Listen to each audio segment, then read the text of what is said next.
Welcome back to Peanuts Month. If you did not see last week's video on the holiday specials, be sure to give that a look sometime. But today, I'm going to talk about Charles Schulz's famous beagle, Snoopy.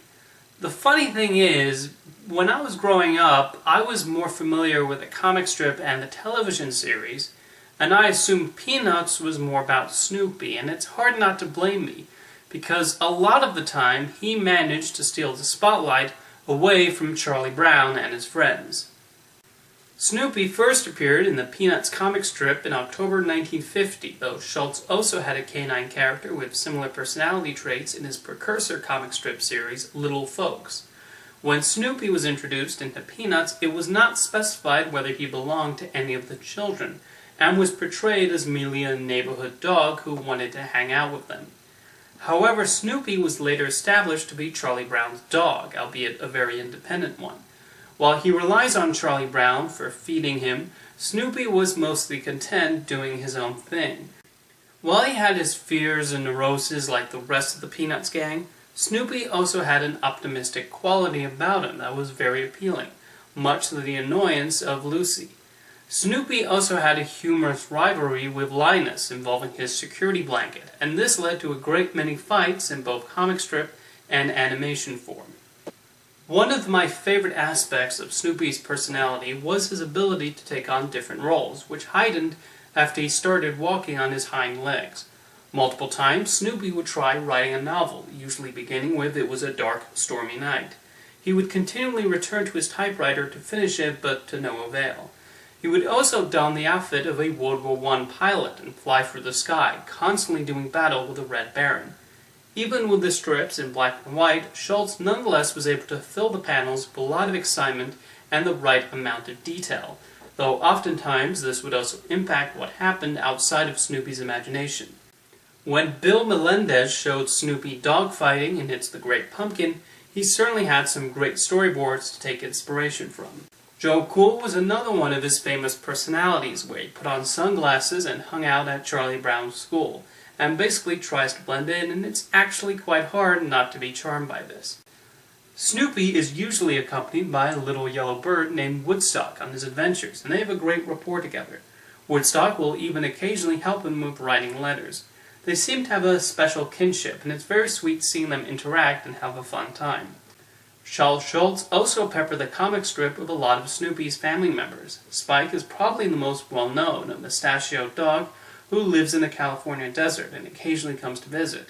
He was even the subject of a very unusual television special, It's the Girl in the Red Truck, Charlie Brown, which was a mixture of animation and live action. It featured Schulz's daughter in a starring role.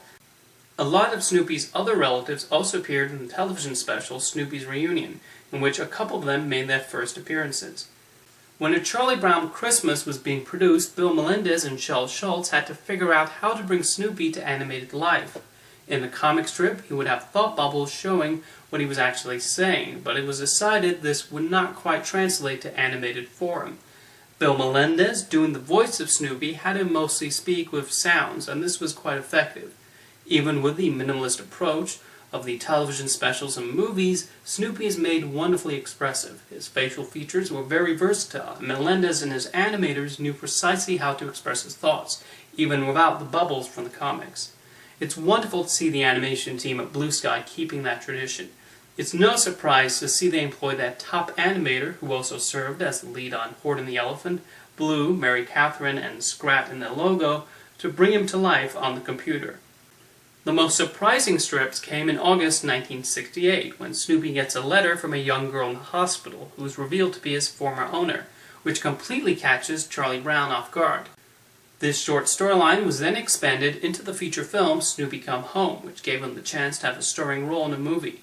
While the movie has a considerable amount of filler and tangents, which makes me think it would have been better as a half-hour special, it does become rather emotional, especially when Snoopy decides to leave Charlie Brown to stay with her. We also get some excellent songs from the Sherman Brothers, including one particularly memorable one when Snoopy ends up getting trapped by a precursor to Elmira from Tiny Toon Adventures. What stands out about this film is Charlie Brown's reaction to Snoopy leaving home. We get a sense that while there is a disconnect at times due to Snoopy's independent actions, we also see that the two of them are truly close. One of the saddest scenes come when some of the children wonder if they send him away, representing how we might blame ourselves for driving people away. Thankfully, Snoopy Come Home does have a happy ending. He would also get top billing on the animated television series The Charlie Brown and Snoopy Show, which might have played a role in me thinking Snoopy was the central character of Peanuts. The show focused a lot on his escapades, particularly in dealing with the other children, whether it's Linus's blanket or Lucy's bossiness. Even though it only ran 18 episodes, I actually have a lot of memories of this, probably even more so than holiday specials, and it's not hard to see why Snoopy got so much attention on it. As you can see, there's a reason Snoopy is often near the top of greatest fictional dogs lists. He's charming with a usually optimistic personality and is able to say so much, whether he's using a typewriter or flying a one-to-one airplane, using thought balloons, or just having a little jaunt. See you next time.